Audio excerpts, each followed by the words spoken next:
এই শোনো না, আমাদের অন্ধবিশ্বাস চ্যানেলটি যারা এখনো সাবস্ক্রাইব করেননি প্লিজ সাবস্ক্রাইব করে দাও। আর অল্প কিছু সাবস্ক্রাইবার হলে 1,00,000 পরিবার হবে।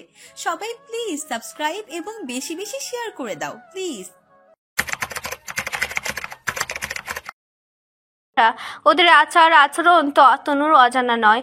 সত্যি বলতে একজন দুষ্ট লোক জীবদ্দশায় যত মন্দ কাজে করে থাকুক না কেন, কখনো চাইবে না তার আপনজনদের গায়ে ওসবের ছিটে ফোটা পরিমাণও ক্ল্যাদও এসে লাগুক। তেমনইভাবে অতনু চায় না, এবং তার নাচ চাওয়াটাই সবসময় নিষেধাজ্ঞা হয়ে উপমার উপর বর্তায়। উপমা তাদের দায়িত্ব, বড় মুখ করে অনাথ মেয়েটার দায়িত্ব নিয়েছে ওরা। দায়িত্বকে তবে অবহেলা করে কি করে? এ তো ওদের নীতিতে নেই। উপমা নিজেও এসবের সাথে জড়াতে আগ্রহী নয়, দূরে দূরেই তো থাকে সব সময়। তবু সেজো ভাইকে কেন বারবার স্মরণ করিয়ে দিতে হয় বুঝতে পারে না। বিগড়ে যাওয়া মেজাজ কোনো রকমে নিয়ন্ত্রণ করে ঘরে ফিরে উপমা দ্রুত হাতে জামা পাল্টে সোজা খাবারের জন্য নিচে চলে যায়। ভাইয়ের কড়া নির্দেশ মানতে তো হবেই। আয়োজন রাতের বলে ইতিমধ্যে পাকঘরে বিশাল আয়োজনে রান্নাবান্না শুরু হয়েছে। কোটো বাচ্চা এবং রান্নার জন্য আলাদা আলাদা লোক ডেকেছে অতনু। আসমা যদিও বারণ করেছিল শুনেনি, বরং সাথে সতর্ক করে দিয়েছে কোনো কাজে আসমার হাত লাগানো বারণ। কাজগুলো ঠিকভাবে হচ্ছে কি না এতটুকু নজরে রাখা কেবল তার দায়িত্ব। অর্ধাঙ্গের নির্দেশে এই মুহূর্তে সেটাই করছে আসমা। বেতের মোড়ায় বসে নিবিড় চোখে সবটা পর্যবেক্ষণ করছে। প্রয়োজনে এটা ওটা বাতলেও দিচ্ছে। পায়ের ক্ষত এখনো তাজা। একা একা হাঁটা চলায় সমস্যা হয় বলে এলবো স্ক্র্যাচের সাহায্য নিতে হয় আসমাকে। একটা না দাঁড়িয়ে থাকতেও কষ্ট। এমন গুরুত্বপূর্ণ দিনে রান্না বান্নার কাজটা বাইরের মানুষকে দিয়ে করাতে হচ্ছে বলে খারাপে লাগছে আসমার। দুর্ভাগ্য। খারাপ লাগলেও করার কিছু নেই। আগত্যা কাজে পারফেকশন হাত দিয়ে না হলেও চোখ দিয়ে করার চেষ্টা করছে বেচারি। রসুয়ের চৌকাঠে দাঁড়িয়ে সবটা একদৃষ্টে দেখার পর ভ্রুজগুলে ঢেউ খেতে গেল উপমার। ওনার এক কোণ আঙুলে পেঁচাতে পেঁচাতে ধীর পায়ে ঢুকলো সে ভিতরে। আসমার পাশে গিয়ে দাঁড়াতে আসমা ওর দিকে এক পলক তাকিয়ে চোখ বড় বড় করে বলল, পাগল মেয়ে, রান্নাঘরে চুল খুলে এসেছো কেন? বাঁধো এখনই, চুল বাঁধো। একটা চুল খাবারে পড়লে মান সম্মান আর আস্ত থাকবে না। উফ ভাবি, খামোখা চেঁচাচ্ছ কেন? হ্যাঁ, হেয়ার ফল হয় না তো আমার। কপালের ভাঁজ ফেলে বিরক্তি মাখা স্বরে কথাটা বললেও মানল না আসমা। মাথা নেড়ে কণ্ঠস্বর অধিক তীব্র করে বলল, তবুও চুল বাঁধো, খোপাকরণ এখনই। ইস, থাকবই না আর এখানে। অন্যায় ঝাপটা মেরে গটগট করে বেরিয়ে এলো উপমা তৎক্ষণাৎ। পেছন থেকে ডাকলেও সাড়া দিল না। সমস্যা কি? ভাই ভাবি দুটোরই মাথা গরম হয়ে আছে কেন এত? কে এমন গুরুত্বপূর্ণ ব্যক্তি আসছে বাড়িতে যার জন্য এত আয়োজন, এত বাড়াবাড়ি? দ্বিতীয়বার মেজাজে তারতম্য ঘটলে ফুস করে শ্বাস ফেলে আগত্যা খাওয়া দাওয়ায় মনোযোগী হওয়ার সিদ্ধান্ত নিল উপমা। পাগলগুলোর মাথা ঠিক না হওয়া পর্যন্ত আর এই মুখও হবে না সে। করুক ওরা, মন দিয়ে অতিথি সেবাই করুক। খাওয়া দাওয়ার সময় সাধারণ জাগতিক চিন্তায় মাথা ঘামাতে তেমন পছন্দ করে না উপমা। তবে আজ নিয়মের খানিক ব্যত্যয় ঘটতে দেখা গেল। খাবারে ব্যস্ত উপমার দৈবাত স্মরণে এলো একই রকম নির্বাচনে তো রনকেও পদপ্রার্থী ছিল। যদিও এসব সম্পর্কে তেমন ধারণা ওর নেই, তবে একই দলের হয়ে কাজ করলে রনকের কাছেও নিমন্ত্রণ যাওয়ার কথা। কি চমৎকার! বিয়ের আগেই ভাবে শ্বশুর বাড়িতে নিত্য আনাগোনা শুরু হয়েছে মানুষটার। উপমারও কি উচিত নয় হবু শ্বশুর বাড়িটা একবার গিয়ে দেখে আসা? গেলেও সে যাবে কিভাবে? রনককে জানিয়ে নাকি হুট করে? বিষয়টা তো ভাবতে হচ্ছে। দীর্ঘ 30 বসন্ত একা কাটানোর পর অবশেষে দেশে ফিরে অদ্ভুত এক মেয়ের প্রেমে পড়েছে শৌকত। অবশ্য শব্দটাকে প্রেম বলবে নাকি মুগ্ধতার মোহজাল তা নিয়ে এক প্রকার দ্বিধা রয়েছে ভেতরে। তবে যে অনুভূতিটার উপস্থিতি অনুক্ষণ এত তীব্রভাবে অনুভব করে তাকে কেবল পছন্দ সম্বোধনে সায়নি শৌকতের। পছন্দের থেকে কয়েক ধাপ উপরে ওর এই অনুভূতি, যার আসলে কোনো নাম হয় না। ব্রোকেন ফ্যামিলিতে বেড়ে ওঠা ছেলে মেয়েদের বৈবাহিক সম্পর্কের উপর বিশ্বাস তেমন থাকে না। শৌকতেরও ছিল না। প্রেম, ভালোবাসা, বিয়ে এসব ভারী ভারী শব্দ বরাবরই তার কাছে নিরর্থক এবং ভীষণ অপছন্দের কারণ সর্বক্ষণ চোখের সামনে একটা অসুস্থ সম্পর্ককে বেড়ে উঠতে দেখা, ওর বোঝা টানবার অক্ষমতা উপলব্ধি করা এবং দুর্বিষহ এক পরিণতির সাক্ষী হওয়াটাই দায়ী। কাগজে কলমে আলাদা না হলেও বাবা মায়ের অস্বাভাবিক সম্পর্কের সত্যটা বহু আগে জেনে গিয়েছিল শৌকত। স্বল্প পরিসরের জীবনে মায়ের হাসি খুশি সুখী মুখটা কবু দেখা হয়নি তার। মায়ের জীবনের সমাপ্তিটাও হয়েছিল ভীষণ করুণভাবে, যা আজ অবধি মেনে নিতে পারেনি শৌকত, না কোনোদিন পারবে। একজন সন্তানের কাছে মায়ের জীবনের এমন বিষাদময় পরিসমাপ্তি মোটেই কাম্য নয়। যেখানে তার মায়ের জীবনে অভিশাপ হয়ে এসেছিল এই সম্পর্ক নামক শব্দটি, সেখানে পুনর্বার এর উপর আস্থা না আসা খুব বেশি অমূলক। তবু ব্যতিক্রম কখনো উদাহরণ হতে পারে না। সঙ্গীবিহীন পৃথিবীতে বেঁচে থাকা কঠিন বটে। জীবনের অনুকূল প্রতিকূল সর্বপরিস্থিতিতে একজন সঙ্গীর খুব করে প্রয়োজন পড়ে মানুষের। পূর্বে শৌকত অনুভব করতে না পারলেও এখন বোধহয় করে। একাকী একঘেয়ে জীবনটা প্রায় এক অদ্ভুত অভাববোধ অনুভব করায় তাকে। অভাবের জায়গাটা তৈরি হতো না যদি না হারিয়ে ফেলা বিশ্বাসকে দু হাতে জোড়ো করে বিশ্বস্ত কারোর অনুপ্রবেশ ঘটতো এই পক্ষীর জীবনে। শৌকত নিজে সে অবকাশ রাখেনি। প্রেম তো কম আসতে চায়নি তার জীবনে। কখনো তার বংশ পরিচয়, সুকুমার দৈহিক স্বরূপ, কখনো বা যোগ্যতা মেয়েদের খুব করে আকৃষ্ট করেছে তার দিকে। ভ্রমরূপে মেয়েরা তার আশেপাশে কুঞ্জ জমানোর চেষ্টা করেছে বারংবার। সান্নিধ্য লাভের বাসনায় পাগলাটে কত সব কর্মকাণ্ড করে গিয়েছে। শওকত কখনো ওসব পাগলামিতে সাড়া দেয়নি, বরং বিরক্ত হয়েছে। সম্পর্কের নোংরা দিকটা কল্পনা করে বিতৃষ্ণা বেড়েছে। সে মহাপুরুষ নয়। প্রেম ভালোবাসার শব্দগুলোকে অসম্মান করে দৈহিক সম্পর্কে ঝুঁকেছিল বেশ কয়েকবার। আবার ক্ষণিকের সুখটুকু সাঙ্গ হলে এটি ব্যাপারের মতো সঙ্গিনীকে ঝেড়ে ফেলতেও অসুবিধা হয়নি। মায়া, মমতা কিংবা ভালোবাসাকে জীবন পটে অনুপ্রবেশের অনুমতি দেয়নি বলেই আজকের তার এই অবাকভূত। তবে সৃষ্টিকর্তার ইশারায় বাইরে গিয়ে মর্জি মতো চলার অধিকার বোধহয় মানুষের কবু থাকে না। তাই তো এত বছরে প্রথমবার ভালোবাসা শব্দটা কোনো রূপ অনুমতির অপেক্ষা করেনি শৌকতের কাছে। বসন্তের নভশ্চর রূপে বিনাদ বাধায় হৃদয় অন্তরিক্ষটাকে বর্ণিল পাখনা ঝাপটে অধিকার করে নিয়েছে কি অবলীলায়। প্রেম, মুগ্ধতার শব্দগুলো তো ভালোবাসা শব্দেরই ভিন্ন ভিন্ন এক একটা রূপ। শৌকতের এখনো বিশ্বাস করতে কষ্ট হয় তার নিষ্প্রাণ হৃদয়টাতে এরূপ তীব্রভাবে প্রাণের স্পন্দন কবু হৃদয়ঙ্গম করতে পারবে সে। তারও কবু ইচ্ছে করবে লালসাহীন নিবিড় এক বাহুডোরে আবদ্ধ হয়ে ভীষণ নির্ভরতায় বুকে মাথা রেখে পৃথিবী ভরা সমস্ত ক্লান্তি চোখের পলকে মিলিয়ে দিতে। ইচ্ছে করবে চুলের ভাঁজে নরম স্পর্শ অনুভব করতে করতে পরম আবেশে চোখ বুজে এক বুক স্বস্তির শ্বাস টেনে নিতে, যে শ্বাসে বিন্দু পরিমাণ পাপবোধের অবকাশ নেই। মানুষের জীবনটা খুব অদ্ভুত। চলতে চলতে কখন চেনা সুর পাল্টে ভিন্ন সুরের সন্ধানে বেরিয়ে পড়তে ইচ্ছে করে আমরা অনেক সময় বুঝতে পারি না বলেই হয়তো আমাদের জীবনটা এত বৈচিত্র্যময়, এত সুন্দর। আমরা কি কখনো উপলব্ধি করতে পারি কিছু পরিবর্তনে পৃথিবীর অপার সৌন্দর্য লুকিয়ে থাকে? উপর মহলের নির্দেশ, খাবারে বাঙালিয়ানা রাখা চাই। ভোজন রসিক বাঙালি নামে গুণে যত বড় সম্মানের চাদর গায়ে জড়াক না কেন, দিন শেষে এক থালা ভাত ছাড়া পেট পূজাটা ঠিক সম্পূর্ণ হয় না, খালি খালি লাগে। এছাড়া পলিটিক্যাল ব্যক্তিবর্গের খাদ্যভাসে বোধহয় রাজনৈতিক কুটিলতা থাকা অনিবার্য। কথাটা খানিক হাস্যকর শোনালেও মিথ্যা নয়। বীর বাঙালি অস্ত্র ধরেছিল দেশ স্বাধীন করবার জন্য। স্বাধীন দেশের বাঙালিদের তো মাছে ভাতে বাঙালি বলে চেনে লোকে। তাই রাজনৈতিক ব্যক্তিবর্গের আত্মীয়তায় বাঙালি আনার ছোঁয়া থাকাটা অনেকটা নিয়মের কাতারে পড়ে। আজ মেইন কোর্সে পোলাও, সাদা ভাত, পাতলা ঝোলের মাংস সহ পরিচিত আইটেমের পাশাপাশি ডেজার্টেও ট্রেডিশনাল খাবারের সব আইটেম রেখেছে আসমা। শীতকালে খাদ্যপদের বিচিত্র নিয়ে তেমন দুশ্চিন্তা করতে হয় না। শীতের সিজন, পিঠে পুলি পায়েসের সিজন। পৌষ সংক্রান্তির পর থেকে আতপ কিংবা বিন্নি চালের পিঠে পায়েসের ঘ্রাণে মম করে প্রায় বাড়িগুলোর হেসেল। আজ রাঁধুনি যাকে ডাকা হয়েছে তিনি এসব রান্নাবান্নায় সিদ্ধহস্ত। একটুখানি খাবার মুখে তুলেই বুঝতে পেরেছে আসমা। ডাইনিং টেবিলের উপর সুসজ্জিত সিরামিকের বাটিতে এইমাত্র ধোয়া ওঠা পায়েস নামিয়ে রাখা হলো। ঘন দুধ আর সেদ্ধ চালের সাথে দারুচিনি, এলাচ এবং তেজপাতার অবর্ণনীয় ঘ্রাণ মিলেমিশে একাকার হয়ে পুরো চত্বর মাতিয়ে তুলেছে।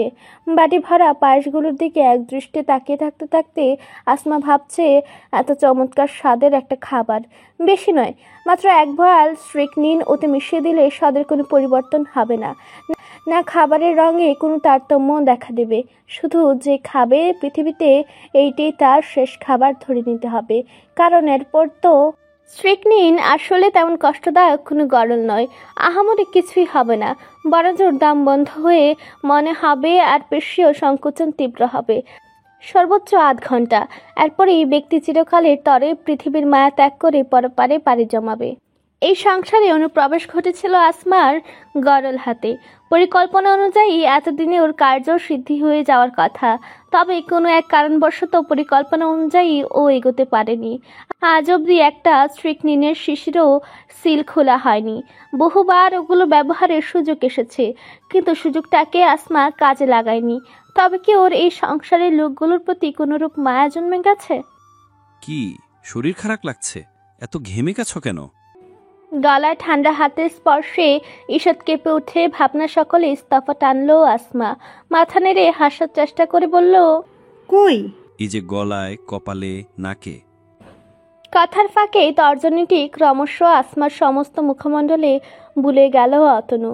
তীব্র অস্বস্তি এবং বিরক্তি ভাব টের পেলেও তা উপেক্ষা করে ক্র্যাচ শক্ত হাতে চেপে ধরে স্বাভাবিক রইল আসমা।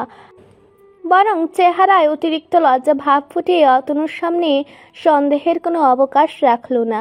স্ত্রীর আরক্তি মুখমণ্ডলে চোখ বুলিয়ে মনে মনে হাসল অতনু। সেও ভাগ্যের উপর নিজেরই অহম হলো তার।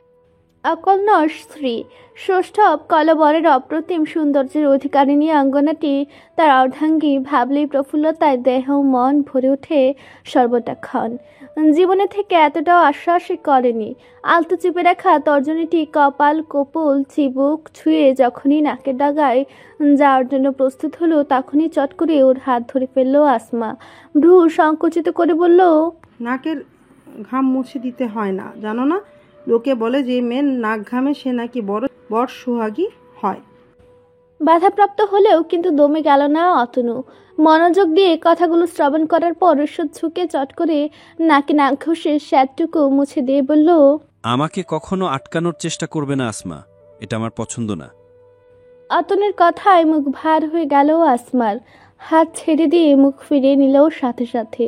তা দেখে ছোট্ট করে শ্বাস ফেলল অতনু। এক কদম এগিয়ে আরেকটু নিকটে গিয়ে কোণে ধরে নিজের দিকে ফেরালো অভিমানী অর্ধাঙ্গীকে।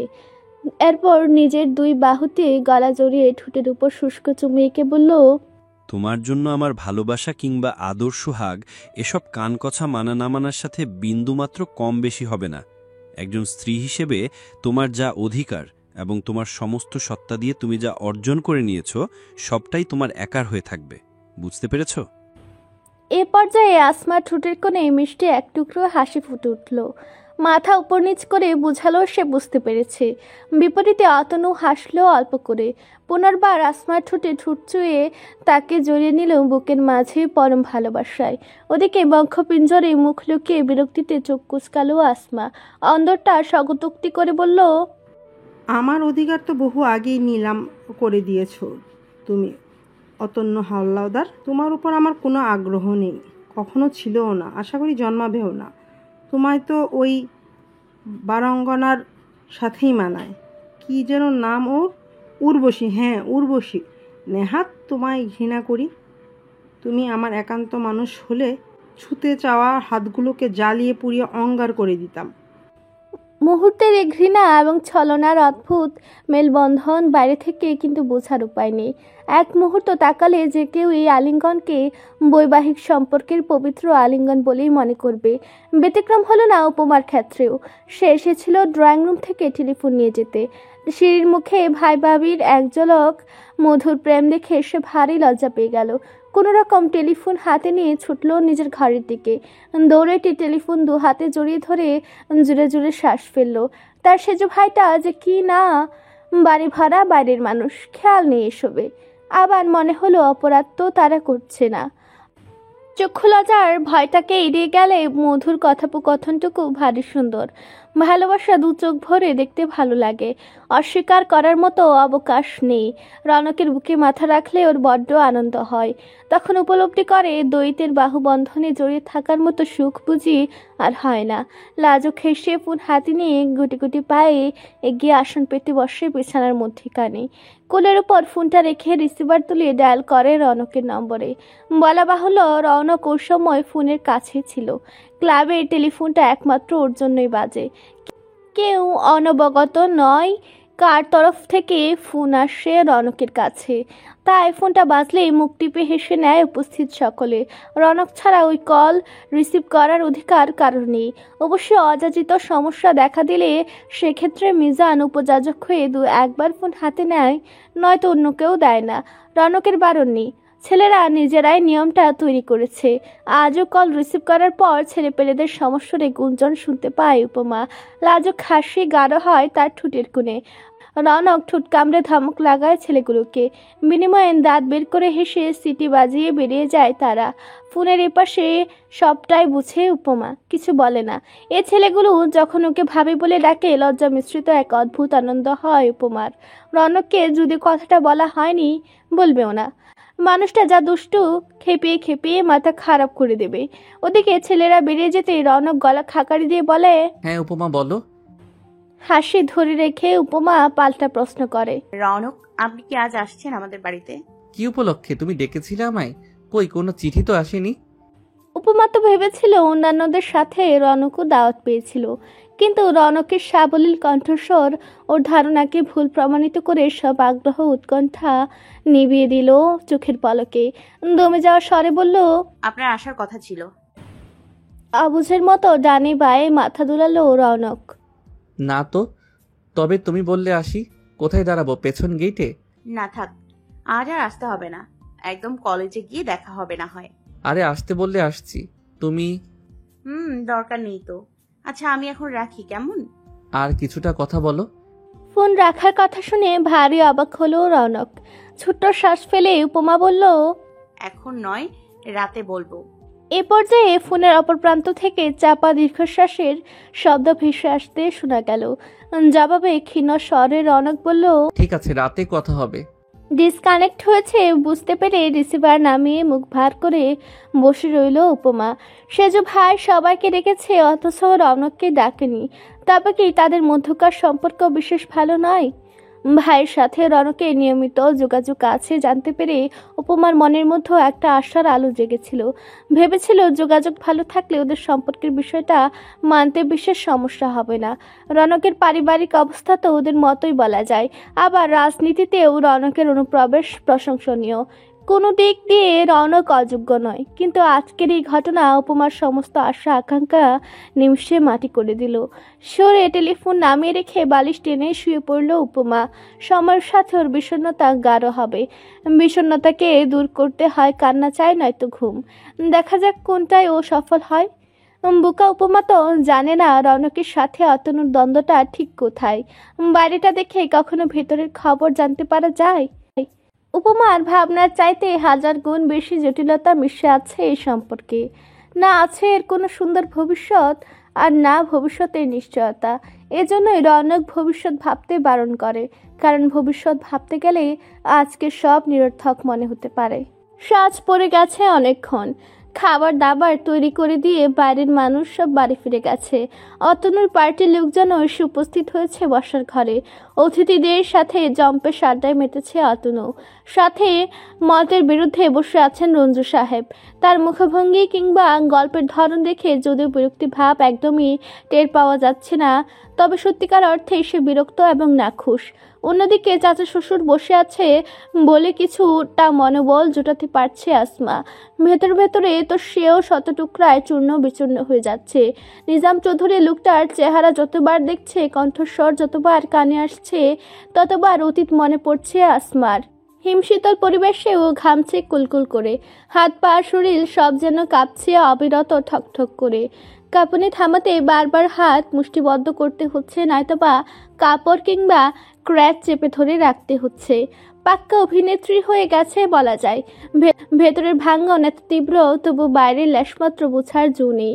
কি সুন্দর স্ন্যাক্স এগিয়ে দিচ্ছে অতিথিদের, টুকটাক কথাবার্তায় ও যুক্ত হচ্ছে। তবে সূক্ষ্মভাবে খেয়াল করলে বোঝা যায় নিজাম চৌধুরীর সাথে চোখাচোখি তেমন করছে না। ওর কেন যেন মনে হচ্ছে লোকটা ওকে চিনতে পেরেছে এবং লোকটার তীক্ষ্ণ দৃষ্টি ওর দিকে নিবদ্ধ। এসব ভাবতে গেলে অস্বস্তি দ্বিগুণ তিনগুণ বেড়ে যাচ্ছে আসমার। ভয় হচ্ছে না চাইতেও কোনো রিয়াকশন না দেখিয়ে ফেলে, মস্ত ঝামেলা হয়ে যাবে তাহলে। ওদিকে অন্য কারো নজর এড়িয়ে গেলেও পরিবেশের অস্বাভাবিকতা রনকের নজর এড়াতে পারছে না। ও খুব ভালো মতো বুঝতে পারছে অতনুর স্ত্রী আসমার মধ্যেও কোনো সমস্যা রয়েছে। প্রথম ঝলকে তাকে দেখা মাত্র নিজাম চৌধুরীর চমকিত দৃষ্টি কিংবা বক্র হাসির বিপরীতে আসমার বাহ্যিক অস্থিতিশীলতা কিছুই ওর সজাগ চোখজোড়া এড়িয়ে যেতে পারেনি। ভেতর থেকে একটা তাচ্ছিলের হাসি উঠে এসেছে। মাঝে মধ্যে মনে হয় কোনো নিগুড় দুর্ভেদ্য রহস্যকুই বসবাস করে সে। আশেপাশের মানুষগুলো সব মুখোশ পরে চলাচল করে, কার ভিতর কোন রহস্যের জাল বুনে রাখা বোঝাই দেয়। কয়েক মুহূর্তে দুজনের দিকে তাকিয়ে থাকার পর এক সময় মনোযোগ ঘুরিয়ে নিল রৌনক, বরং আশেপাশে চোখ বুলে কাঙ্ক্ষিত মুখটাকে খোঁজার চেষ্টা করলো। সবাই আছে, শুধু তার জল ফড়িংটা নেই কেন? তার তো সবকিছুই দাপে বেড়ানোর শখ, নাকি বাড়ি থেকে নিষেধাজ্ঞা? এই ভালো, এসব কুটিল আলাপে ওর না থাকাই ভালো। কে বলতে পারে কার মনে কি লুকিয়ে আছে? রাজনীতি তো পুরোটাই গিভ অ্যান্ড টেকের খেলা। এছাড়া অতনু যেমন মানুষ, ওকে বিশ্বাস নেই। স্বার্থ হাসিলের জন্য যে কোনো স্তরেই ও নেমে যেতে পারে। না, সুযোগ বুঝে রৌনককে দেখা করে আসতে হবে প্রেয়সীর সাথে। গত রাতের লেখা চিঠিটাও সঙ্গে করে নিয়ে এসেছে ও। মেয়েটার হাতে দিলে নিশ্চিত চমকে যাবে, সাথে আনন্দিত হবে নিশ্চয়ই। বুক পকেটের উপর আলতো করে হাত রেখে মৃদু হেসে উঠল রৌনক। মিথ্যে বলেছিল ও উপমাকে। আজকের এই প্রোগ্রামে ওকে নিমন্ত্রণ জানানো হয়েছিল। রৌনক জানতো উপমা ওকে কল করবে, মেয়েটাকে সারপ্রাইজ দেবে বলেই তো দুপুরে এমন মিথ্যে বলল। আসবে না শুনে কি সে মন খারাপ করে আর বসে আছে? শেষের দিকে তার কণ্ঠে বিষণ্ণতা স্পষ্টই টের পাওয়া যাচ্ছিল। সমস্যা নেই, বিশাল আনন্দের আগে একটুখানি বিষণ্ণতার দোষ নেই। কুটিল ব্যক্তিরা বোধহয় প্রতিপক্ষের সমস্ত পদক্ষেপ চোখের সামনে দেখলে টের পেয়ে যায়। অতনু কিছুটা বুঝতে পারছে ওর প্রতিপক্ষ সর্বদাই রৌনক। রৌনকের সাথে হাত মিলিয়েছে, কিন্তু বিশ্বাস তো এক ফুটাও করে না। রৌনকের পেছনে ওর শানিত দৃষ্টি বহু আগে থেকে নিবদ্ধ আছে। আজকাল রৌনককে ভারী সন্দেহজনক লাগে। ওর বদ্ধমূল ধারণা প্রতিশোধের স্পৃহায় অন্ধ রৌনক কোনোভাবে অতনুর পরিবারকে টার্গেট করার চেষ্টা করছে। ওর সহজ টার্গেটে যেহেতু উপমার পড়ার সম্ভাবনা তীব্র, তাই অতনুর ধারণা রৌনক উপমাকেই ওর বিপরীতে অস্ত্র বানানোর প্রস্তুতি নিচ্ছে। যদিও ও শতভাগ নিশ্চিত নয়, তবে কোনোভাবে সন্দেহটা যদি সত্যি প্রমাণিত হয়, তাহলে অতনু ওকে সহজে ছেড়ে দেবে না। প্রতিদ্বন্দ্বী হয়েছিল বলে প্রিয় বন্ধুর হাত ছিনে নিতে ওর সময় লাগেনি। পরিবারের দিকে হাত বাড়ানোর মতো দুঃসাহস দেখালে সমূলে উচ্ছেদ করে দিতেও দ্বিতীয়বার ভাববে না। রঞ্জু সাহেব উঠে যেতেই আলোচনায় একটু ভাটা পড়ল। বোঝা গেল কথা প্রসঙ্গ এবার ঘুরতে চলেছে। কপটি ব্যক্তিগুলোর কৃত্রিম মুখাবরণ খুলে খসে পড়তে চলেছে ঝুড়ো পলেস্তারার মতো। হলো তাই। হুট করে আলোচনার গভীরতা বেড়ে গেল ভীষণভাবে। আসমা নিজের সম্পৃক্ততা রাখতে চাইছিল না এসবে। ডাইনিং গোছানোর বাহানায় চাচা শ্বশুরের পেছন পেছন উঠে এলো সে। উপস্থিত অন্যরাও এতে স্বস্তি পেল খানিক। বৈষয়িক কোনো আলাপ আলোচনা চলছিল না, যদিও রাজনৈতিক পারিবারিক এসব নিয়ে ছাড়া ছাড়া গল্প দীর্ঘ হলো। সবচেয়ে জঘন্য যে বিষয়টা ঘটল, প্রত্যেকে সুযোগ বুঝে আসমাকে উল্লেখ করে নানা রকম অপ্রীতকর মন্তব্য ছুটতে করতে শুরু করলো। সূচনা ঘটল যদিও নিজাম চৌধুরীর মাধ্যমে। আসমার গমন পথে বাঁকা দৃষ্টিতে তাকে হঠাৎ হাত পা ছাড়িয়ে বসলেন তিনি।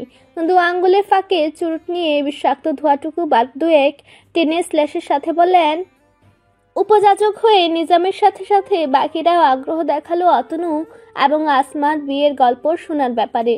পত্নীকে নিয়ে শ্লেষাত্মক মন্তব্য বিশেষ প্রভাব ফেলল না অতনুর মধ্যে। স্বভাবসুলভ হাসি দিয়ে অহমের সাথে তুলে এনে বিয়ে করার গল্পটা সবিস্তারে শোনালো সে। ভাবখানা এমন বড় গৌরবের কাজ করেছে সে। সিংহপুরুষ নিজের শৌর্যে প্রতাপে অবদমিত করে রাখতে সক্ষম হয়েছে শ্বশুরালয়কে। যাদের সাথে নৈমিত্তিক ওঠা বসা সেসব ব্যক্তিগুলোর মন মানসিকতা অনেকটা কাছাকাছি হওয়ায় মিছে আহমের গল্প শুনে ওরা সাবাসী দিল বইকে। নিজাম চৌধুরী অবশ্য কিছু বললেন না। আশি ভঙ্গিতে চুরুটে টান দিতে দিতে ঠোঁট বাঁকিয়ে হাসলেন। তার ধারণায় সঠিক। রঙিন রাতের স্মৃতির কিছুই মনে নেই অতনুর, মনে থাকার কথাও নয়। গাজার ডোজে এই পৃথিবী থেকেও সে ছিল না, হারিয়ে গিয়েছিল এক কল্পনার জগতে।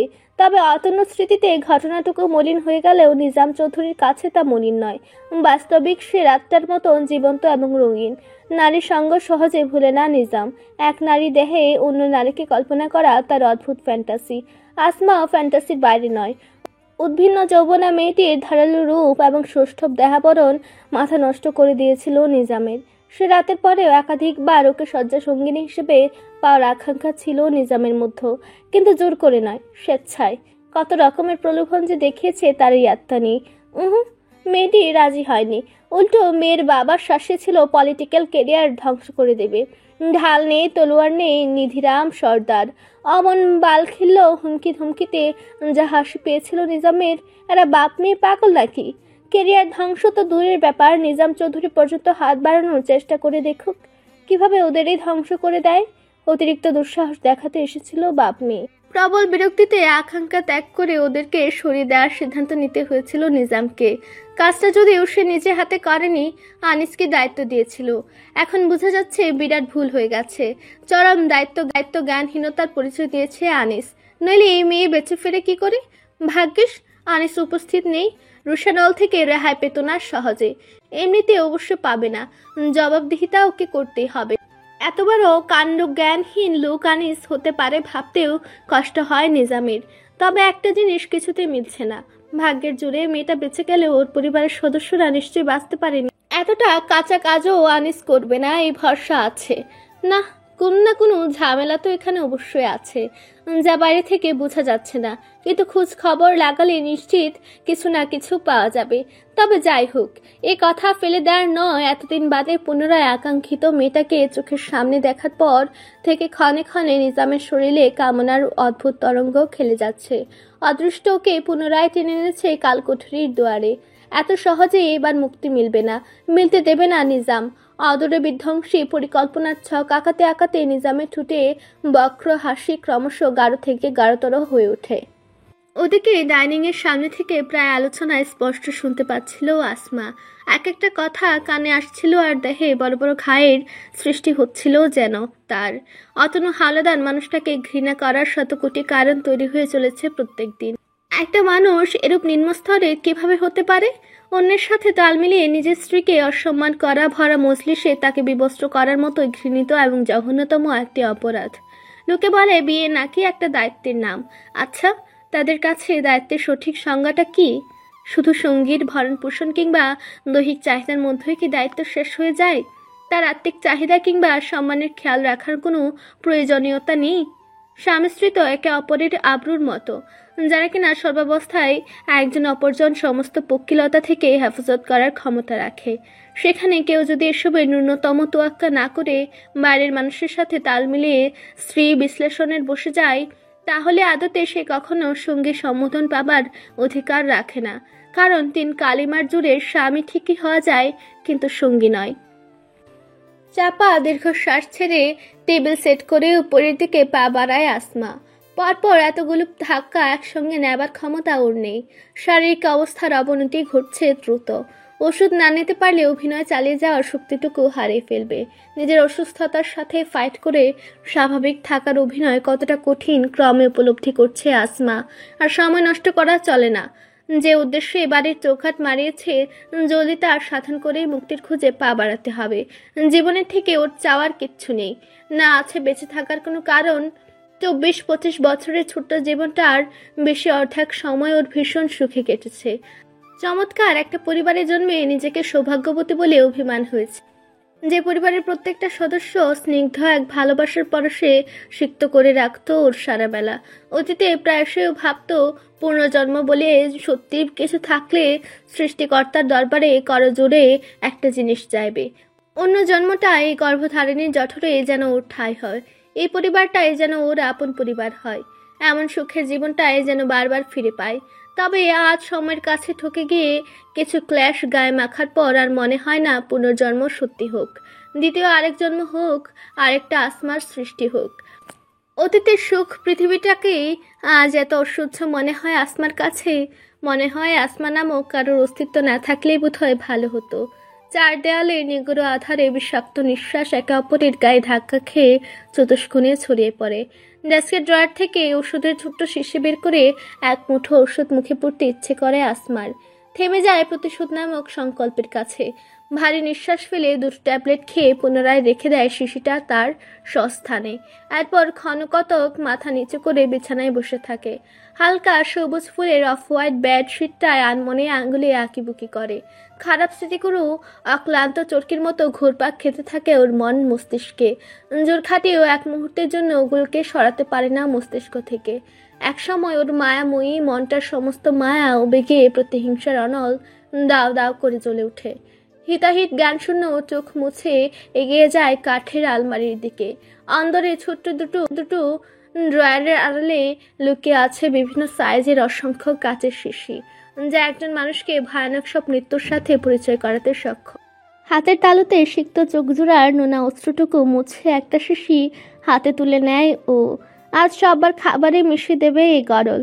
পৃথিবীর বুক থেকে নিকৃষ্ট মানুষগুলোকে নিশ্চিহ্ন করে চিরতরে বন্ধ করে ফেলবে জয় পরাজয়, ঘৃণা, বিষাক্ত ভালোবাসা আর প্রতিহিংসার শব্দ কাহনে সাজানো অভিশপ্ত বইটা।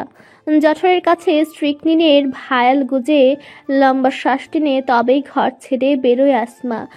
ভগ্নবেশ ছেড়ে পূর্বের মতো সুস্থ স্বাভাবিক রূপ ধারণ করে জাত অভিনেত্রীর মতো ক্র্যাচে ভর করে কদম বাড়ায় সিঁড়ির দিকে। তখনই থেমে যেতে হয় মিষ্টি সুরের ভাবে সম্বোধনে। পেছন ফিরে দড়ির কাছে অভ্রকে দাঁড়িয়ে থাকতে দেখে ঘুমি ঢুলুঢুলু অভ্র হেলে দুলে ভাবির সামনে এসে উপস্থিত হয়। কাতর গলায় শুধুই, ভাবি, ক্ষুধা পেয়েছে, খাবার আনি? হয়েছে তো, খাবে, বেড়ে দেবো? উজ্জ্বল হাসির সাথে হ্যাসূচক মাথা দোলায় অভ্র। বিপরীতে আসমা হাসে, আলতো করে গাল টেনে দিয়ে ওর কাঁধে হাত রেখে বলে, চলো। নিষ্কলুষ মাতৃত্ববোধের প্রভাব কিনা কে জানে, শিশুটির সাহচর্য ওর অন্দরের অশান্তি হুট করে কমিয়ে দেয়। অবচেতনে জঠরের কাছে যেখানটায় শিশি গজে রাখা ওখানে হাত চলে যায়। সাথে অপরাধ বোধের পলকা অনুভূতি নাড়া দিয়ে যায় মনে। দু সত্তায় ভাগ হয়ে একটি সত্তা ওর বিবেকের কাছে প্রশ্ন রাখে, নিরপরাধ মানুষগুলোকে এসবে টেনে আনা খুব জরুরি? পরক্ষণে দ্বিতীয় সত্তা বিদ্রোহ করে ওঠে, আলবাত জরুরি। অতীতে ও কিংবা ওর পরিবারও তো নিরপরাধ ছিল। অদৃষ্টের কাছে ওরা রেহাই পায়নি, এরাও পাবে না, কখনো না। রৌনক তককে তককে আছে কখন সুযোগ মেলে আর কখন সে প্রিয়তমার ঘরে একটু ঢু মেরে আসে। তবে পরিস্থিতি দেখে যা মনে হচ্ছে আজ আর তাকে চমকে দেওয়ার সুযোগ রৌনকের হাতে আসবে না। অতনুর তীক্ষ্ণ দৃষ্টি বর্ষার মতো যেভাবে গেঁথে আছে ওর উপর। আচ্ছা, বদমাসটা কি কিছু সন্দেহ করলো?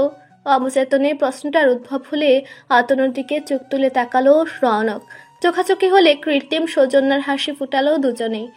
আজকে রৌনককে নিয়ে বেশ কিছু প্রশংসাসূচক বাক্য বেরিয়েছে অতনুর মুখ দিয়ে। শুধু অতনু বললে ভুল হবে, সকলেই ওর প্রশংসায় পঞ্চমুখ। এই ছেলের ভবিষ্যৎ সুদূর প্রসারী, এমন ভবিষ্যৎবাণী করতেও অনেকে বিন্দুমাত্র দ্বিধাগ্রস্ত হয়নি। এরপর আর উল্লেখযোগ্য কিছু ঘটতে দেখা গেল না। রাতের খাবারের সময় হওয়ায় অতিথিদের নিয়ে ডাইনিংয়ের দিকে অগ্রসর হলো অতনু। খাওয়া দাওয়ার পর্ব মিটতে ঘড়ির কাঁটা অনেকটা এগুলো 12টার পর, মানে নতুন প্রহরের গণনা। অতিথিদের বিদায়ের জানানোর সময় নিজাম ওর কাঁধে হাত রেখে মৃদু চাপ দিয়ে কৌতুক সুরে বললেন, সাথে চলো, কাছারিতে বুঝতে হবে জরুরি কথা। অতনুর যদিও ইচ্ছে ছিল না তেমন, তবে না করতে পারল না। মাথা দুলিয়ে আসমাকে জানিয়ে নিজামের সাথে রওনা হলো। সঙ্গে চতুরতার সাথে রৌনককেও ডেকে নিতে ভুলল না। আজকের অতনুর হাবভাব রৌনক বুঝে গেল সন্দেহের তীর বিদ্ধ হয়ে গেছে ওর নিশানায়। নিশানা পাল্টানো আর সম্ভব নয়, তবে তীরের আঘাত থেকে দূরে সরার প্রয়াস শক্ত হাতেই করতে হবে। অতনুর ভাবনা একরকম থাকলেও নিজামই চাইছিল না ওদের এসব আলোচনায় তৃতীয় কারোর উপস্থিতি থাকুক। কার্যসিদ্ধিতে বিঘ্ন করতে পারে এতে আশঙ্কার ফলে কাছারি থেকে দ্রুতই ছুটি মিলল রৌনক। হুন্ডা পিটিয়েও আর বাড়ির পথ ধরল না। পুনরায় ফিরে এলো প্রিয়তমার নীড়ে। কোনোরূপ রিস্ক নিতে ইচ্ছে করল না ওর। হুন্ডা নিয়ে সোজা পেছনের গেট নির্দেশক গোলের মুখে এসে দাঁড়ালো। কসরত করা ওর শরীর পাঁচিল টপকাতে বিশেষ কষ্ট হলো না। লাইলির মজনু সেজেও পটাপট পায়ে বেয়ে দোতলায় উঠে গেল। ভাগ্যিস বারান্দা হাফওয়ালির, গ্রিল লাগানো নেই বলে রক্ষে। দ্বিতীয়বার রৌনক যখন পা রেখেছে পুরো বাড়ি নিঝুম নিস্তব্ধতায় ডুবে। বারান্দায় লাগিয়ে রাখা কম পাওয়ারের বাতির ক্ষীণ আলোয় যতটুকু দৃশ্যমান পা টিপে টিপে সেই অনুসারে প্রিয়তমার দোরের সামনে উপস্থিত হলো রৌনক। উপমার একটা বাজে অভ্যাস আছে, দরজা আটকেও ঘুমাতে পারে না। সেজ ভাইয়ের কত ধমক খেতে হয়েছে তার জন্য। প্রতিদিন নিয়ম করে অতনু ধমক লাগিয়ে দরজায় খিল দেয় ওর দ্বারা। আজ যেহেতু ভাই নেই, তাই স্বভাব সুলভ উপমা দরজা আটকাতেও ভুলে গেছে। ফলে নাকের উদ্দেশ্যে হাত রাখা মাত্র মৃদু ক্যাচ শব্দে দরজা খুলে যেতে দেখলো রৌনক। ভুজুরায় ভাঁজ পড়ল ওর। বিলম্ব না করে ঘরে ঢুকে চট করে খিল তুলে দিল। এরপর সুইচ বোর্ড খুঁজে বাতি জ্বালালে নজরে এলো পাতলা একটা কাঁথা আগাগোড়ায় জড়িয়ে ওর প্রিয়তমা ঘুমে কাদা। মাথার কিছু অংশ কেবল কাঁথার ফাঁক গলিয়ে বেরিয়ে আছে। অজান্তে ঠোঁটের কোণে হাসি ফুটে উঠল।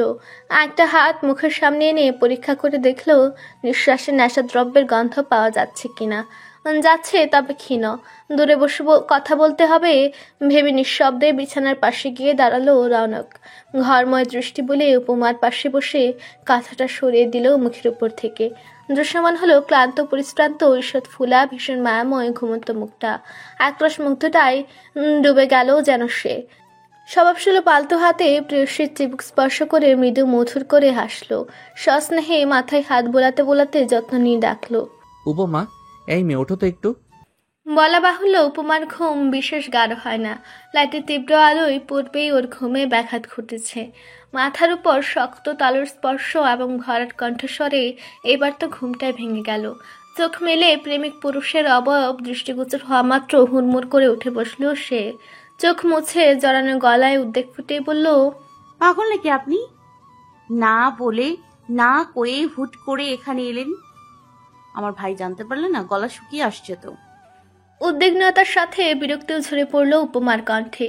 বিনিময়ে অস্থির হয়ে ওঠা প্রিয়তমাকে এক হাতে কাছে টেনে নিয়ে মাথায় ফু ফু করে শান্ত করার চেষ্টা করল রৌনক। ঢুজুরা সংকুচিত করে বিড়বিড় করে বলল, ভাই দেখে ফেললে তো ভালোই, লুকোচুরির অবকাশ নেই, সোজা বিয়ে করে ফেলবো আমরা। উফ রনক, বলতে যতটা সহজ মনে হয় ততটা সহজ নয় এসব। ছাড়ুন তো, ফিরবেন এখন, নামুন বিছানা থেকে। কত কষ্ট করে এলাম আর তুমি আমায় তাড়িয়ে দিচ্ছ। আহত স্বরে কথাটা বললে ওর দিকে পূর্ণ দৃষ্টি মেলে তাকালো উপমা। কানের পিঠে চুল গুজে শক্ত গলায় বলল, বেশি করছি। এত বড় রিস্ক নেয়ার আগে আমায় জানানোর প্রয়োজন ছিল আপনার। দিনে দিনে বাচ্চা হয়ে যাচ্ছেন কেন? আরে পাগল মেয়ে, তোমাকে ছাড়া থাকতে পারি না তো, তাই বারবার ফিরে আসি। এই কথার প্রেক্ষিতে অচরে হাসি ফুটে উঠতে দেখা গেল উপমার ঠোঁটের কোণে। প্রেমিক পুরুষের মুখে ভালোবাসার কথা আনন্দ দেবে অস্বাভাবিক। তথাপি নিজের কাঠিন্য বজায় রেখে চটপট বিছানা থেকে নেমে দাঁড়ালো। কোমরে হাত রেখে বলল, থাকতে পারেন না তাহলে বাসায় বলুন বিয়ের সম্বন্ধ নিয়ে আসুন। তা তো আর পারবেন না। তুমি কি আমাকে ভীতু বলার চেষ্টা করছো? ভীতু নন আপনি। রাতের আধারে নজর বাঁচিয়ে প্রেমিকার ঘরে কারা আসে জানেন? থাক, কঠিন শব্দ মুখে আনতে চাইছি না। দৃষ্টি ঘুরে নিল উপমা। তা দেখে ছোট্ট শ্বাস ফেলে রৌনকও উঠে দাঁড়ালো। উপমার বাহু ধরে নিজের দিকে ফিরিয়ে আফসোসের সাথে বলল, বড্ড কঠোর তুমি মেয়ে। ঠিক আছে, এবার থেকে যা হবে সামনাসামনি হবে। ঝা চকচকে দিনের আলোয় প্রস্তুতি নাও, বিয়ের ঘোড়া সবার হলো বলে। আপনি আগে শোয়ার হয়ে দেখান। প্রস্তুতি আমার নেওয়াই আছে। আচ্ছা তাই। ঠোঁট কামড়ে হাসলো রৌনক। ঈষৎ মাথা ঝুঁকে কানের কাছে মুখ এনে বলল, চিঠিটাও তবে তখনই দেই, কি বলো? এই একটা বাক্য, এক বাক্যে চোখজোড়া প্রসারিত হয়ে গেল উপমার। রৌনকের বুকের কাছে শ্বাস মুঠে চেপে ধরে বিস্ময় মিশ্রিত কণ্ঠে শুধালো, আপনি চিঠি লিখেছেন আমার জন্য? লিখেছিলাম তো বটে, তবে এখন আর দেব না। রাতের আধারে দিলে তো। বাক্য অসম্পূর্ণ রেখে প্রিয়তমার রংহীন চেহারায় একবার দৃষ্টি বুলালো, বলল, চিঠিও পাবে দিনের আলোয়, সকলের সামনে, স্বীকৃতি পাবার পর। ইস, আমি অতদিন অপেক্ষা করব কি করে? দিন না রনক, দিন না। বিষণ্ণ গলায় গো ধরল উপমা। ঠোঁট টিপে দুদিকে মাথা নাড়ল রৌনক, যার অর্থ সুযোগ হারিয়ে ফেলেছে। কাতর হয়ে উপমা কিছু বলতে চাইল, তার পূর্বেই ওর কথার গতি রোধ করে রৌনকের প্যান্টের পকেটে সেলফোনটা ভাইব্রেট করে উঠল মৃদু মৃদু শব্দে, যা ও সন্ধ্যা রাতে উপহার পেয়েছিল অতনুর কাছে। সামনের দেয়াল ঘড়িতে দৃষ্টি বোলাতে ভ্রু কুচকে ফেলল রৌনক। এত রাতে আবার কে কল করে? নতুন নম্বর তো থাকার কথা নয় কারো কাছে। পকেটে হাত দিয়ে সেলফোনটা বের করলে বিস্ময় ভাব বেড়ে গেল। অপরিচিত একটি টেলিফোন নম্বর। হাতের ইশারায় উপমাকে চুপ করতে বলে কল রিসিভ করে কানে ঠেকালো রৌনক। হ্যালো বলার অবকাশ পেল না, তার পূর্বেই ওপাশ থেকে ভেসে আসতে শোনা গেল আতনুর শীতল কণ্ঠস্বর। রৌনক, যেই পজিশনে আছিস কয়েকটা পোলারে নিয়ে বাইর হয়ে আয়, একটা লাশ গুম করতে হবে। অপর প্রান্তের এমন ভয়ানক বাক্য নিমেষে রৌনকের চেহারা সব রং উড়িয়ে দিল। ফোনের স্পিকার বেশ লাউড হওয়ায় সে ভয় পেল উপমার কানে না কথাগুলো চলে যায়। শুকনো হেসে উপমার তেলে খানিক দূরে গিয়ে নিচু স্বরে প্রশ্ন করল, কি সব বলতেছেন ভাই, মাথা ঠিক আছে? আপনি কারে? পুনরায় পেছন ঘুরে উপমার দিকে তাকালো। ইশারায় উপমা জানতে চাইল। জবাবে আশানুরূপ কিছুই বলতে পারল না রৌনক। মাথা দুলে ফোনটা আরেকটু শক্ত করে চেপে ধরে জানালার কাছে গিয়ে দাঁড়ালো। গরাদে হাত রেখে চাপা গলায় কিছু কথোপকথন চালালো, যা উপমার বোধগম্য হলো না। মিনিট দুয়েকের কথোপকথন শেষ করে দ্রুত হাতে ফোনটা পকেটে পুরে উপমার কাছে এগিয়ে এলো। দু হাতে ওকে বুকে জড়িয়ে কপালে আলতো স্পর্শ এঁকে রৌনক বলল, আমাকে যেতে হবে উপমা, জরুরি কাজ পড়ে গেছে। কোনো সমস্যা? পলক ঝাপটে উদ্বিগ্ন স্বরে জানতে চাইল উপমা। জবাবে পুনরায় দুদিকে মাথা দুলালো রৌনক। কপলে শীতল হাতের স্পর্শ দিয়ে ত্রস্তে বেরিয়ে গেল। ওর মাথায় একটা কথাই ঘুরপাক খাচ্ছে, প্রকৃতি নিজে থেকে কি প্রতিশোধের অবকাশ দিল ওকে? এই মুহূর্তে ওর সামনে দুটো পথ একসঙ্গে খুলে গেছে। এক, অতনুর কথা অনুযায়ী ছেলে পেলে জুটিয়ে ওকে সাহায্য করে বিশ্বস্ততা অর্জন করবে। আর দুই, সোজা পুলিশ ডেকে অতনুকে ধরিয়ে দেবে। বলার অপেক্ষা রাখে না, রৌনকের চেতনা এবং বিবেক উভয়ই দ্বিতীয় পথ অবলম্বনের দিকে জোর নির্দেশ জানাচ্ছে। দেখা যাক আদতে কোন পথ অনুসরণ করে। নিস্তব্ধতার বুক চিরে ধরে সাধের জলপাই রঙা হুন্ডায় তীক্ষ্ণ শব্দ তুলে জনহীন পথে স্পিড বাড়াতে বাড়াতে রৌনকের ঠোঁটে গাঢ় হলো কুটিল বক্র একটি হাসির রেখা। ওর হাসি বলে দিচ্ছে পথ অনুসরণে বিন্দু মাত্র বিলম্ব করেনি ও। কে জানে ওর এই সিদ্ধান্ত নতুন করে কোনো বিধ্বংসী গল্পের সূচনার ইঙ্গিত জানাচ্ছে কি না। প্রেমিকার হত্যার দায়ে গ্রেপ্তার সদ্য নির্বাচিত নগর সভাপতি অতনু হাওলাদার। মধ্যরাতে ধাপজেল রোড থেকে প্রেমিকার ক্ষত বিখ্যাত লাশ সমেত অজ্ঞাত 3 অনুচর সহ তাকে আটক করা হয়। পুরো একটা কলাম জুড়ে ঘটনার বিস্তারিত লেখা থাকলেও এতটুকু পরে পত্রিকাটা সরিয়ে রাখলেন নিজাম চৌধুরী। রিমলেস চশমা খুলে ভাঁজ করা পত্রিকার উপর রেখে চায়ের পেয়ালা টেনে নিলেন হাতের তালুতে। এরপর পিছিয়ে ইজি চেয়ারে মাথা এলিয়ে আরাম করে চুমুক বসালেন দুধ চিনিবিহীন ফ্যাকাশে সবুজ রঙের ধুমায়িত চায়ের কাপে।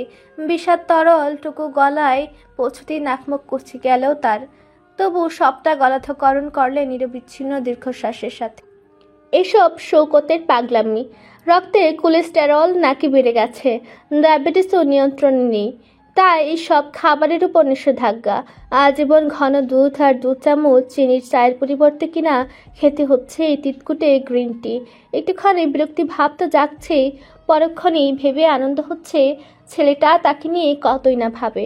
সারা জীবন এই কলিজার টুকরোগুলোকে ছাড়া কিভাবে একা একা থাকতে হলো, সব ওই নাকুচু মুকা মহিলাটার জন্য। আরে স্ত্রী হয়েছিস, স্ত্রীর মতো থাক, রাজনীতিতে মাথা ঘামাতে হবে কেন?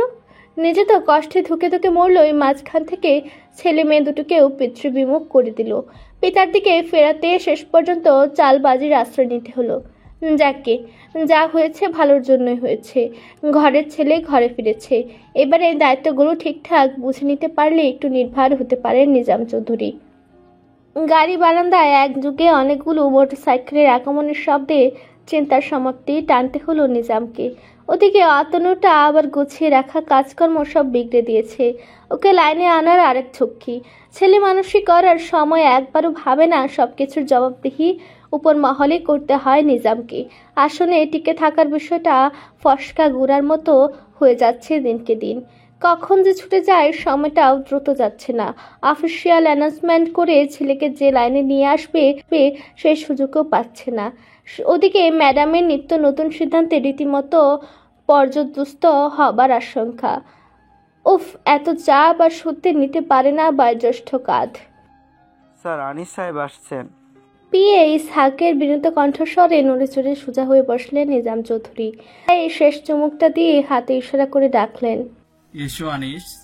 বলা বাহুল্য কাছারির চোখঘাটেই দাঁড়িয়েছিল আনিস। মন্ত্রী সাহেবের ডাকের অপেক্ষা করছিল। মুখ ভর্তি তার পান। ডাক পড়লে শব্দ করে পানির পিক বাইরে ফেলে হাসি হাসি মুখ নিয়ে সে ভিতরে প্রবেশ করলো। বসেছে কি বসেনি তৎক্ষণাৎ কাছারি ঘরের দামি টেলিফোনটা তার স্বরে বেজে নতুন সংবাদের সতর্কতা সংকেত জানিয়ে দিল। ফোনটা রাখা হয়েছে দলের সমস্ত কল অ্যাটেন্ড করার জন্য। বাজলে সবসময় কোনো সতর্কবাণী পৌঁছে দিতেই বাজে। সকালের ঘটনার পর আজ বহুদিন বাদে বেজে ওঠার সন্দেহের অবকাশ রইল না। ম্যাডাম অবধি পৌঁছে গেছে নিজামের দায়িত্ব জ্ঞানহীনতার খবর। ইসহাক ভীষণ চটপটে মানুষ। রিং পড়া মাত্র সে ফোন তুলে বসের টেবিলের সামনে রেখে দিয়ে গেল। নিঃশব্দে আনিসকে বসতে ইশারা করে দীর্ঘশ্বাসের সাথে রিসিভার তুলে কানে ঠেকালেন নিজাম চৌধুরী। অপর প্রান্ত থেকে স্বল্প বাক্যে যা বলা হলো তা নিঃসন্দেহে চেহারার রং উড়িয়ে দেওয়ার মতো। একই সাথে ফ্যাকাশে এবং গম্ভীরমুখ কথাগুলি শ্রবণ করতে করতে হাতের মুঠো শক্ত হতে দেখা গেল নিজাম চৌধুরীর। ভারী স্বরে সে কথোপকথনের প্রত্যুত্তর করল কয়েকটা। এরপর মিনিট 5 বাদে ফোন নামিয়ে রাখার সময় তার শরীরটা পুনরায় যেন ঢলে পড়ল চেয়ারের ব্যাকরেস্টে। দুশ্চিন্তার কারণ যদিও অতনুকে ঘিরে নয়, বরং নিজের পলিটিক্যাল ক্যারিয়ার নিয়ে। তথাপি এতদিনের বিশ্বস্ত কর্মীকে অকালে ছাঁটাই করতে হবে এমন ভাবনায়ও খানিক বিমর্ষ হয়ে পড়লেন নিজাম। দু হাতে দূরত্বে বসে নিমিলিত চোখে সবটাই পর্যবেক্ষণ করছিল আনিস। মুখে কিছু বলল না, সময় দিল মন্ত্রী সাহেবকে। তার অপেক্ষা বৃথা নয়। একটু ধাতস্থ হলে গড় করে সবটা উপস্থাপন করে দিলেন নিজাম চৌধুরী। সাথে তার ছেলে এবং অতনুর পলিটিক্যাল ক্যারিয়ার নিয়ে দুশ্চিন্তার প্রকাশেও কার্পণ্য করলেন না। মন্ত্রী সাহেবের কথার সারমর্ম এই, খুব বেশি দিন হয়নি ম্যাডাম ক্ষমতায় এসেছেন, এত দ্রুত এই পদ থেকে সরে দাঁড়ানোর পরিকল্পনা তার নেই। দলে কোনো অসৎ সহকর্মীর প্রয়োজন বোধ করছেন না আপাতত। রংপুরে এই আসন পরিচালনা নিয়ে বহুদিন যাবৎ বহু অভিযোগ, অসন্তোষ প্রকাশ করেছেন সাংসদরা। এভাবেই যদি অভিযোগের পাল্লা ভারী হতে থাকে তাহলে আসন্ন নির্বাচনে বাধ্য হয়েই অপসারণের পথ দেখতে হবে। ক্ষমতার লড়াইয়ে টিকে থাকতে হলে পুনরায় শক্ত হাতে নিজের আসনটা ধরে রাখতে পরামর্শ দিলেন স্বল্প বাক্যে। দৃঢ় গলায় এক প্রকার আলটিমেটামই জারি করে দেওয়া হলো যেন ওপর মহল থেকে। গুঞ্জন উঠেছে এবছর নির্বাচনে রংপুর জেলার গুরুভার তুলে দেওয়া হবে বিরোধী দলের একজন প্রার্থীর হাতে। কিছু অসন্তোষের জায়গা শিথিল না হলে দেশ গঠনের জায়গা ঠিক সহজ হয়ে উঠছে না। ভেতরের এসব কথা বহুদিন আগে থেকে আনিসের কানে ভেসে ভেসে আসছে। যদিও সে নিজাম সাহেবকে কিছু বলেনি, এমনকি ইসহাককে কড়াভাবে নিষেধ করে দেওয়া ছিল। সিদ্ধান্ত তো আগেই বানিয়ে নেওয়া হয়েছে, অভিযোগ অনুযোগ বাহানা মাত্র। নিজাম সাহেবও বোধহয় কিছুটা জানেন, নইলে ছেলেকে পদ পাইয়ে দিতে অস্থির হয়ে উঠতেন না। আনিসের মনে হলো এই একটা সুযোগ বিশৃঙ্খলার মধ্যে নিজের কার্যসিদ্ধি করে নেয়ার। অতনুকে হটিয়ে ওই জায়গাটা রৌনককে দিতে পারলে রৌনক সম্পূর্ণ তার হাতের মুঠো এসে যাবে। এরপরে রৌনকের সাথে একমাত্র কন্যা অহনার বিয়ের বন্দোবস্ত করে ফেলবে আনিস। ক্ষমতার লোভ পায়ে ঠেলা সহজ কর্ম নয়। আনিসের পূর্ণ বিশ্বাস রৌনকও পারবে না। এই লোভটাকে কাজে লাগাতে হবে। দুর্ভেদ্য ফন্দিটা এঁটে গলা খাকারি দিয়ে সমবেদনা প্রকাশের ভঙ্গিমায় আনিস বলল, এখন তাহলে কি করতে চাচ্ছেন বস? পরিকল্পনা নিজামেরও যে বানানো ছিল তা নয়। গতকাল রাতে একটা বিষয় নিয়ে অতনুর সাথে কিঞ্চিত মনোমালিন্য পর রাগের মাথায় দল থেকে অপসারণের সিদ্ধান্ত নিয়েছিলেন। যদিও রাগ স্থিমিত হতে সিদ্ধান্ত পাল্টে ফেলেছিলেন, তবে এখন পুনরায় হঠকারী সিদ্ধান্তে ফিরে যেতে হবে। তবে এবারের সিদ্ধান্ত হঠকারী নয়, ঠান্ডা মাথায় নেয়া। দুঃখবোধটুকু দূর করে দৃঢ়তার সাথে আনিসকে নিজের পরিকল্পনাটা জানিয়ে দিলেন নিজাম চৌধুরী। আপাতত অতনুকে গা ঢাকা দিয়ে রাখতে হবে। ওর পথটাও আড়ালে সতর্কতার সাথে যোগ্য কারোর হাতে হ্যান্ড ওভার করতে হবে। কোনোভাবে অতনুর কানে গেলে ঝামেলা বাঁধিয়ে ফেলতে পারে। দূরে কোথাও পাঠাতে হবে ওকে। এরপর চলতি কেসটার প্রভাব থেমে গেলে না তখন না হয় কোনো ব্যবস্থা নেওয়া যাবে। আপাতত কেরিয়ারের পথে বাধা হতে দেয়া যাবে না ওকে। ওড়নায় মুখ চেপে ফুপে ফুপে কাঁদছে আসমা। ভাবিকে সান্ত্বনা দেওয়ার ভাষা উপমার জানা নেই। ভেতরে ভেতরে সেও ভেঙে পড়েছে। কি করা উচিত আর কি অনুচিত বুঝতে পারছে না। তবে সে জানে তার প্রিয় সেজু ভাইয়ের দ্বারা এত বড় অপকর্ম হওয়া সম্ভব নয়। নিশ্চয়ই জেনে বুঝে কেউ তাকে ফাঁসানোর চেষ্টা করছে। দেখেছে সে একটা ভালো পজিশনে গেছে, অমনি ষড়যন্ত্র শুরু। রাজনীতির ক্ষেত্রটা বিশেষ ভালো নয় ও জানে, তবে একেবারে খারাপও নয়। একজন মানুষ ভালো নাকি খারাপ হবে এটা নির্ভর করে পারিবারিক শিক্ষার উপর। উপমা তাই বিশ্বাস করে। বড় মামা নিজ হাতে গড়েছেন সব ভাই বোনদের। মামার দেখানো পথ কখনো ভুল হতে পারে না। জটিল থেকে জটিলতর পরিস্থিতি একা হাতে সামলানোর অসীম ক্ষমতা যে মানুষটার, সেই এবার সমস্যায় জর্জরিত। এমতাবস্থায় নিজেকে স্বাধীন নিঃস্ব মনে হচ্ছে উপমার। খবরটা জানার পর থেকে দলের ছেলেপেলেদের আনাগোনা বেড়ে গেছে আঙ্গিনায়। ক্ষণিক পূর্বেও কিসের মানববন্ধন হবে বলে গুঞ্জন শুনল উপমা। ভাবিকে তার জিম্মায় রেখে বড় মামা গেলেন থানায় খোঁজ খবর নিতে। সাথে বোধ হয় ঢাকায়ও খবর পাঠাবেন। ছোট মামা বাকি দু ভাইও এখন কিছু জানে না, অভ্রকেও বলা হয়নি। ওরা জানতে পারলে আরো কি কি হবে ভাবতেই ভয় ভয় করছে উপমার। ছোট মামাটা ভীষণ ভীষণ নরম মনের, ওদিকে তার ছেলে হয়ে চিরকাল সেজু ভাই হার্টলেস, জিদ্দি, একরোখা স্বভাবের। উল্টোপাল্টা কাজ করে বাড়ির সবাইকে টেনশনে রাখা, যার একসময় প্রিয় কাজ ছিল। পরে লেখাপড়া করতে গিয়ে কিভাবে যেন রাজনীতিতে জড়ানোর পর হুট করে অন্যরকম হয়ে গেল। মামারা বিরোধ করেছিল অবশ্য রাজনীতিকরণ নিয়ে। সাধাসিধে নিপাট ভদ্রলোকের ছেলে রাজনীতিবিদ হবে বিষয়টা অদ্ভুত ঠিক ছিল সবার চোখে। কিন্তু ওই যে সেজো ভাইয়ের জেদ, নিজেকে একটা শক্ত পজিশনে দাঁড় করিয়ে সবার কিদ্ভুত নজরের জবাব দিয়েছিল সে। আজ এতদিন বাদে তার দৃঢ় পদক্ষেপ কেউ টলিয়ে দেবার দুঃসাহস দেখাবে এমন চিন্তা কখনো মাথায় আসেনি। না, ছোট্ট মস্তিষ্কে এত জটিল ভাবনা আর নিতে পারে না উপমা। ভাবের কাঁধে হাত রেখে অসহায় গলায় বলে, প্লিজ ভাবি একটু শান্ত হও, মামা তো গেছেন তাই না, সব ঠিক হয়ে যাবে। বিশ্বাস রাখো ভাবি, আমার সেজ ভাই এমন মানুষ নয়। উপমার সান্ত্বনা বাক্যের বিনিময়ে আসমা জল ভরা চোখে একবার দৃষ্টি মেলালেও কিছু বলল না। উপমার মনে হলো এই অসহ্য অসহায় পরিস্থিতিটাতে একমাত্র ভরসার কাঁধ হতে পারে রৌনক। সে মানুষটাও বা কোথায়? গতকাল রাতে একটা ফোন পেয়ে অমন দিক বেদিক হারা হয়ে বেরিয়ে গেল, এরপর তারও তো কোনো খোঁজ নেই।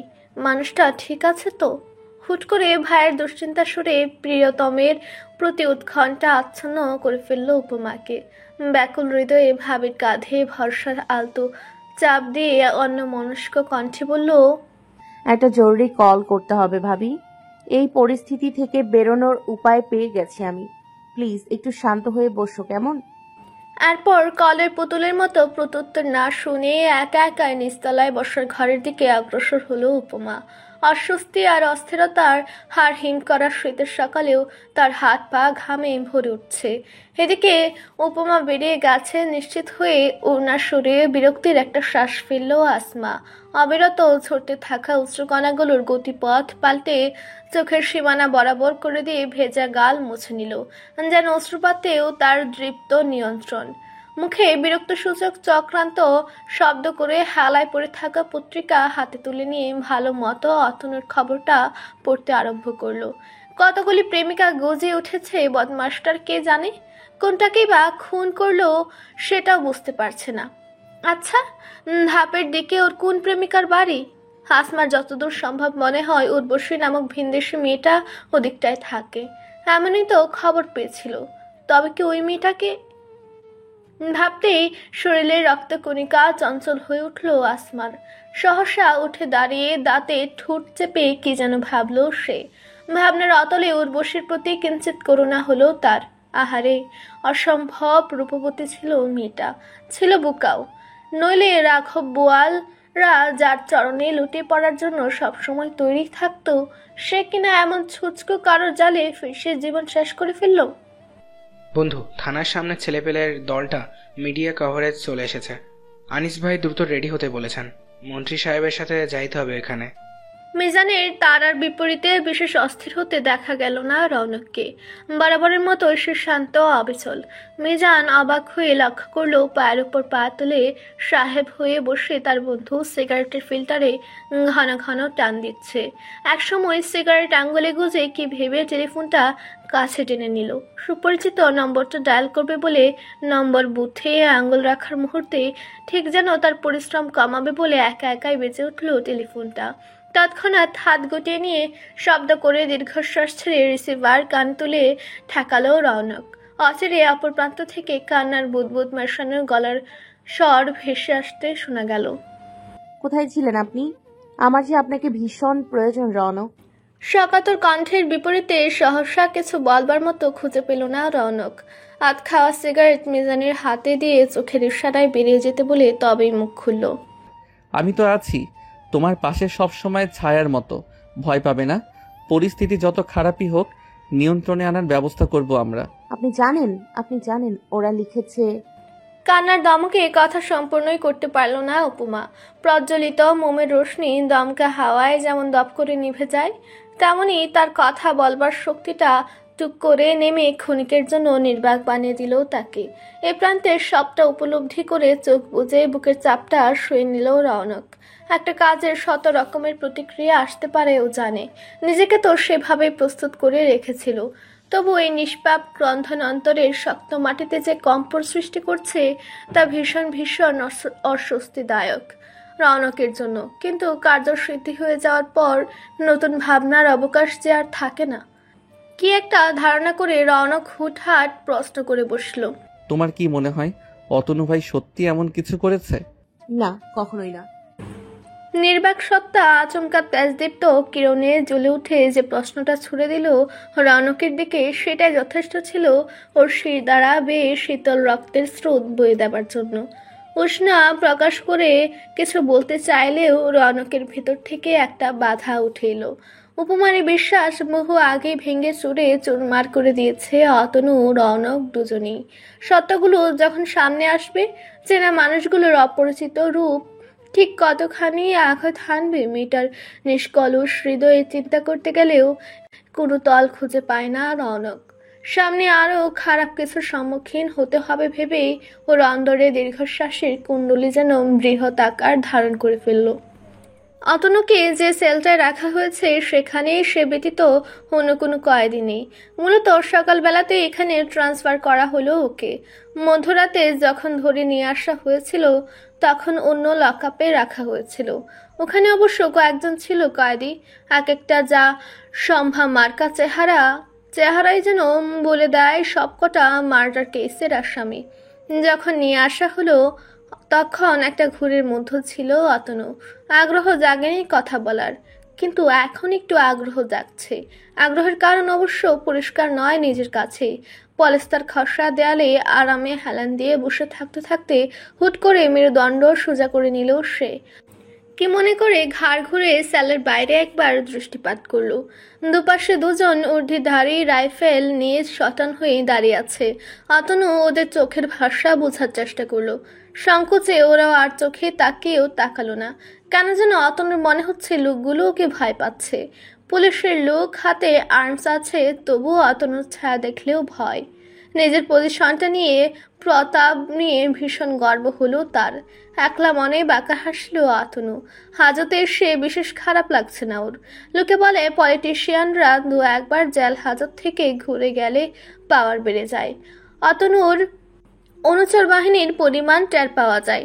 আবার একযুগে এতগুলো মানুষের বিশ্বস্ততা দেখলে সাধারণ জনগণ যেমন বিভ্রান্ত হয়, তেমনি তাদের ক্ষমতা সম্পর্কে কিঞ্চিত ধারণা করে ফেলে। তবে অতনুর ক্ষেত্রে কান কথা কতখানি সত্যি হবে বুঝতে পারছে না। ভুলভাল কেসে ফেসে গেছে এবার। উপর মহল থেকে সাহায্য না এলে পলিটিক্স তো দূরের ব্যাপার, জীবন নিয়ে টানাটানি হয়ে যাবে। মাথার উপরে একটা দুশ্চিন্তার ছায়া প্রাতের মতো নাচানাচি করছে সেই কখন থেকে। অন্য কোনো ভাবনায় নিজেকে ব্যস্ত রাখার চেষ্টা করলেও খানিক পর ঘুরে ফিরে দুশ্চিন্তাটাকে এড়াতে পারছে না। বিরক্ত লাগছে ওর, ভীষণ বিরক্ত। এতক্ষণে দলের ছেলে পেলে কিংবা নিজাম সাহেবের কোনো অনুচরের উকিল সমেত আসা উচিত ছিল। জামিনের ব্যবস্থা করার কথা ছিল। অথচ সকাল গড়িয়ে দুপুর হওয়ার পথে এখন পর্যন্ত কাউকে আসতে দেখল না অতনু। তবে কি গতকাল রাতের বিষয়টা খুব বেশি প্রভাবিত করে ফেলেছে নিজাম সাহেবকে? তিনি কি তবে অতনুর মাথার উপর থেকে হাত সরিয়ে নিলেন? আশঙ্কায় রক্তশূন্য হয়ে গেল অতনুর মুখ। পরক্ষণে রাতের ঘটনা মনে পড়লে বিরক্তির পাশাপাশি একটা রাগের স্ফুলিঙ্গ ফুঁসে উঠতে শুরু করলো মস্তিষ্কে। নারীর সঙ্গ বরাবরই ঝামেলার। একজন নারী পারে পুরুষের ধ্বংসের কারণ হয়ে দাঁড়াতে। যেমন এখন অতনুকে ধ্বংসের পথে টেনে এনেছে ওর জীবনের মুখ্য ভূমিকায় দাঁড়িয়ে থাকা দুই নারী চরিত্র। কোন কুক্ষণে যে বিয়ের ভূত মাথায় চেপেছিল, আত্মকেন্দ্রিক জীবনটা নিয়ে তো বেশ ছিল। না দেখা হতো আসমার সাথে, না করতো বিয়ে, আর না অকালে উর্বশীর প্রাণটা নিয়ে জেল হাজতে বসে দুশ্চিন্তার পাহাড় ভাঙতে হতো। সবকিছু মিলিয়ে নিজের উপর করুণায় হচ্ছে অতনুর। আদর করে এক একটা কালসাপ আঙ্গিনায় টেনে এনেছিল সে। এখন সুযোগ মতো সব ফনা তুলেছে ছুবল মারবে বলে। রাগটা তো তার কেবল আসমার উপর নয়, এসবের পেছনে আরেকজনের যে হাত আছে তা তো জানি, রৌনক। কোনো সন্দেহ নেই পুলিশকে খবর রৌনকই দিয়েছিল, নইলে অতনুর তো হাত নোংরা করার কোনো পরিকল্পনা করে ওখানে যায়নি। ইনসিডেন্টটা একটা মিস্টেক ছিল, রাগের বশবর্তী হয়ে, কিন্তু ভুলটা উপলব্ধি করার পর দিক বেদিক হারা হয়ে শুধরে নেওয়ার চেষ্টাও করেছে। বড্ড দেরি হয়ে গিয়েছিল, বিধায় অসফল হতে হয়েছে। রক্তাক্ত উর্বশীকে দেখে ওর মাথা কাজ করা বন্ধ করে দিয়েছিল সেই সময়। ডায়াল কলে রৌনকের নম্বরটা ওই সময় বাঁচার শেষ অবলম্বন মনে হয়েছে, কিন্তু ওর ভাবনায় যে ভুল ছিল তা তো জানতো না। ইদানিং ভুলের সংখ্যা যেন একটু বেশি হয়ে যাচ্ছে। এর পূর্বে যতগুলি কাজ করেছে সব ছিল নিখুঁত, তিল পরিমাণ খবর বাইরে পাচার হওয়ার অবকাশ ছিল না। পুলিশের ঝামেলা তো দূরের ব্যাপার, কিংবা ঝামেলায় জড়ালেও থানার পথ মারানোর পূর্বেই উকিল নোটিশ এসে যেত এবং জামিনের ব্যবস্থা। কতগুলো কেস কোর্টের বারান্দায় পা রাখতে রাখতে অন্তিম মুহূর্তে বেঁচে গেছে, গুণে শেষ করা যাবে না। অথচ এবার জেল হাজত তো মারাতে হলোই, উপরি মিডিয়া অব্দি ছড়িয়ে পড়লো। দোষটা আসলে তারই, যার রক্তে বিশ্বাসঘাতকতার বীজ। সেই ঘাতককে কোন কুক্ষণে বিশ্বাস করে ঠাঁই দিয়েছিল দলে, বুঝে উঠতে পারে না।